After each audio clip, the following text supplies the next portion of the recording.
ආයිබෝවන් සියලු දෙනාම කවිස්කේල්ගේ YouTube channel එකට පිළිගන්නවා.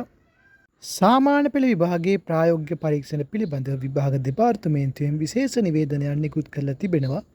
දැන් අපි මේ විශේෂ නිවේදනයට යොමු වෙලා බලමු. ඊයේ 24 සහ අද 25 දහම් පාසල් අවසාන සහතික පත්‍ර විභාගය 2024 සාමාන්‍ය පෙළ සෞන්දර්ය ප්‍රායෝගික පරීක්ෂණ වලට පෙනී සිටින සිසුන්ට ශ්‍රී ලංකා විභාග දෙපාර්තමේන්තුව විසින් විශේෂ දැනුම් දීමක් සිදු කරලා තිබෙනවා. විභාග දෙපාර්තමේන්තුව නිවේදනය කරන්නේ යම් සිසුවෙකුට මේ විභාග දෙකටම එකම දිනයකදී පෙනී සිටීමට සිදුව ඇතනම් ඔවුන්ට අධ්‍යාපන පොදු සහතික පත්‍ර සාමාන්‍ය පෙළ විභාගයට අදාළ ප්‍රායෝගික පරීක්ෂණ සඳහා වෙනත් දිනයක් ලබාගත හැකි බවට.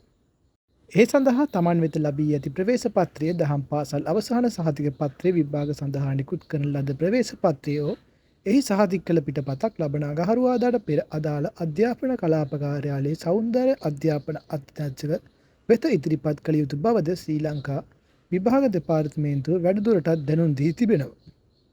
ඒ සඳහා අවශ්‍ය උපදෙස් සහ දැනුම් දීම් අදාළ අධ්‍යාපන කලාපයේ සෞන්දර්ය අධ්‍යාපන අධ්‍යක්ෂක වෙත ලබා දී ඇති බවද විභාග දෙපාර්තමේන්තුව වැඩිදුරටත් දැනුම් දී තිබෙනවා.